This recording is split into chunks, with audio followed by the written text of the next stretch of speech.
তো গাইজ আহি আম পাহাৰৰ একদম ওপৰত। Hello' guys, welcome to my blog. আজি এতিয়া বাজে ৰাতিপুৱাৰ 5টা। আজি প্ৰথমবাৰ ব্লগতো 5টা মানে ব্লগত 5টাত উঠছোঁ আজি প্ৰথমবাৰ। তো বলক আৰু আজিৰ মানে চাইকেল ৰাইডটোত চাইকেল এইটোত মই যাম চাইকেল একদম ৰেডি, পূৰা ড্ৰেছ আপ পূৰা ৰেডি, একেবাৰে ৰেডি আৰু এখন সেই এতিয়া বলক আমাৰ চাইকেল ৰাইডটো আৰম্ভ কৰোঁ। তো গাইজ সেইদিনা ৰাইডত যাওঁতে জোতাটো বহুত লেতেৰা হৈছিল, চাফা কৰা নাছিলোঁ, কৰি লওঁ দে আৰু জোতা চাফা কৰি আজি চাইকেল ৰাইডটো আৰম্ভ কৰোঁ। আজি বহুত দিন পিছত আজি কোনোবা চাইকেল ৰাইডত যাই আছোঁ। তো বলক আপোনালোকেও মোৰ লগত। তো গাইজ এতিয়া টি চাৰ্টটো চেঞ্জ কৰি ল'লোঁ, কাৰণ সেই টি চাৰ্টটো বহুত টাইট হৈ আছিল। তো এইটো এতিয়া ঢিলা ঢিলা আছে আৰু কি, এইটো ভাল আছিল আৰু কি অলপমান, কিন্তু বহুত টাইট আৰু কি, বাদ দিয়ক আৰু কমফৰ্টেবল হৈ যাম, ইমান আৰু চাইকেলিঙত যাম। তো ঠিকে আছে আৰু মোৰ বাও যাই আছে, বাও ৰেডি, তো বা এইটো চাইকেলত যাব। তো গাইজ পানী লৈ যাব কাৰণে বটল হোল্ডাৰটো লগাই লওঁ, এটা নাট ক'ত হেৰালোঁ।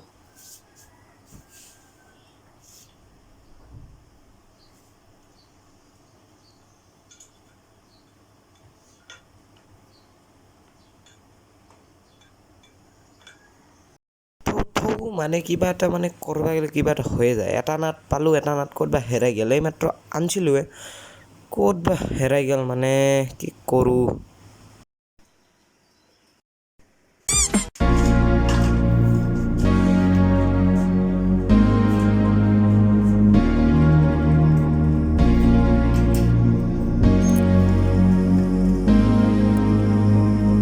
বলক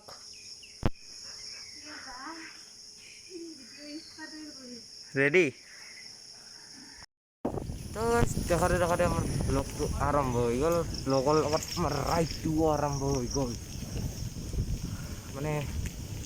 গোটেইবিলাকক এতিয়া লগ ধৰিম, গোটেইকেইটা বেলেগ বেলেগ জেগাত আছে, তো এটা জেগাতে গোটেইগিলা লগ ধৰিম। তো বলক আৰু আমাৰ লগত আমাৰ ৰাইডটোত। তো গাইজ আহি কিনে আমি গ্ৰুপটোক আমাৰ লগ পাই গ'লোঁ। তো বলক আৰু গোটেইকেইটা আহি পাল এতিয়া। তো বলক আৰু ভগৱানক চিন্তি বৰ্তমান এতিয়া আমি ওলাই যাওঁ। বলক বলক আৰু আমাৰ ভিডিঅ'টো আৰম্ভ কৰোঁ। আৰু এই গাড়ীটো কিয় যাই আছে আমাৰ লগত, হা? বলক আৰু আমাৰ আজিৰ ৰাইডটো আৰম্ভ হৈ গ'ল। তো বলক আৰু আপোনালোকে মোৰ কেমেৰাৰ লগে লগে আহি থাকক। তো অলপমান স্পীডত ভিডিঅ'টো দেখাওঁ আৰু কি, অলপমান এনেই আৰু অলপমান ৰাস্তাবিলাক আপোনালোকক দেখাওঁ, তো দেখক।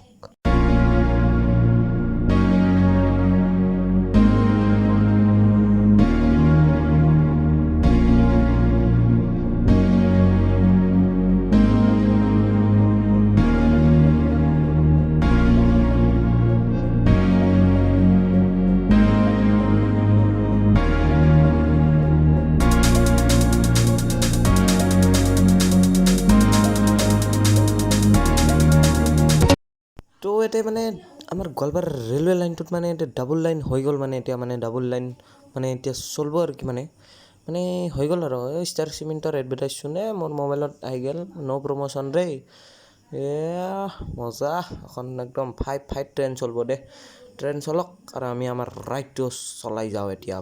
বলক ঐ গৰু, ঐ মালিকে শিকোৱা নাই হা, আমাক ৰাইডত ডিষ্টাৰ্ব দিবা আহি গ'লে যে, হা। তো গাইজ এতিয়া একদম অলপমান দূৰ আহি পালোঁ আৰু 2-3 কিলোমিটাৰমান ঘৰৰ পৰা দূৰত আহি পালোঁ। আৰু আমি এইখিনিও নাজানো ক'ত যাই আছোঁ ৰাইডত।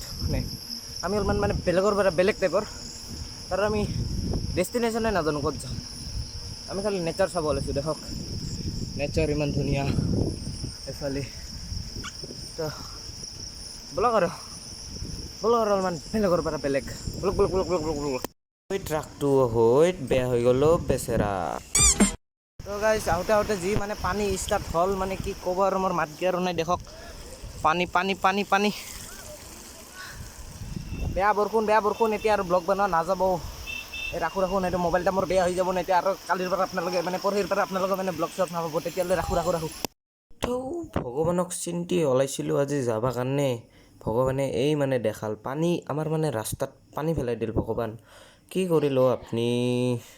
তো চলো চলো চলো আৰু পানীটো ৰখিল চলো চলো চলো চলো আৰম্ভ আৰু এবাৰ আমাৰ ৰাইডটো তো আহি মানে আহি থাকোঁতে মানে পালোৱে আৰু মানে এটা জেগা মানে আহি পালোঁ আমি আগিয়া মানে আগিয়া আহি পালোঁ এই কেমেৰাৰ আগত কি লাগিল ঐ লাগক দে এখন মোচাত টাইম নাই তো পালোঁ আহি আগিয়া তো মানে আমাক মানে ভগৱানে অলপমান চাথ দিয়া নাই দেখক আহি মানে আৰু মানে এটা কাণ্ড হ'ল এই দীপক আংকলৰ মানে চেইনটো ছিঙি গ'ল তো বলক আৰু সেই আংকলকটো এৰি আহিলোঁ এতিয়া আংকল গ'ল ঘৰত আমি এটা আমাৰ ডেষ্টিনেশ্যন ঝৰ্ণাত যাব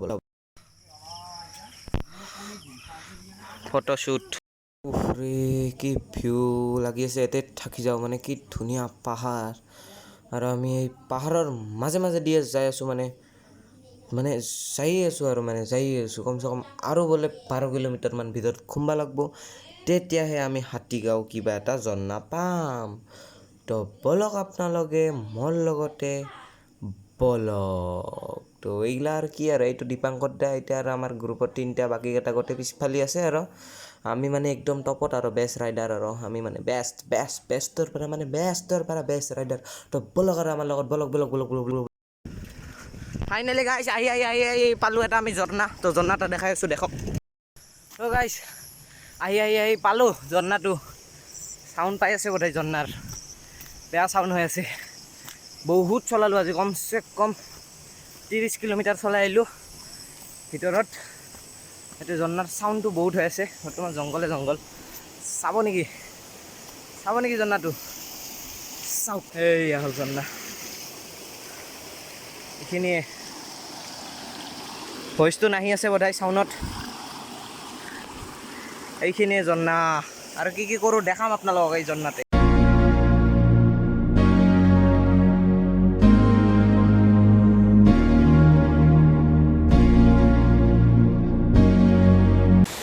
তো গাইজ আহি আমি পাহাৰৰ একদম ওপৰত পালোঁ একদম ঝৰ্ণাত মানে মেইন ঝৰ্ণাটোত পালোঁ আৰু বাকী গোটেইকেইটা ইফালে উঠি আছে আৰু বাকী বাহঁতে উঠি আছে সাৰতে গা ধুবা ধৰিল একদম মজা লগা গাইজ খালি অলপমান পিছলা আছে তো চাউণ্ডটো শুনা নাপাই আছে বোধহয় কাৰণ ইয়াতে ঝৰ্ণাৰ বহুত চাউণ্ড হৈ আছে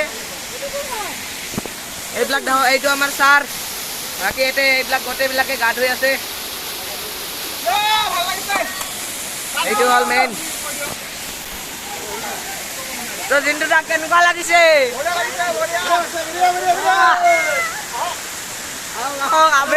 আমি গা ধুম আমাৰ লগত আপুনি গা ধুম মজা একদম তো ছাৰক জাপ্পা চাই মই এটা জাপ পালোঁ আৰু দেহক ভাই কাণে মুখে পানী ঘুমিল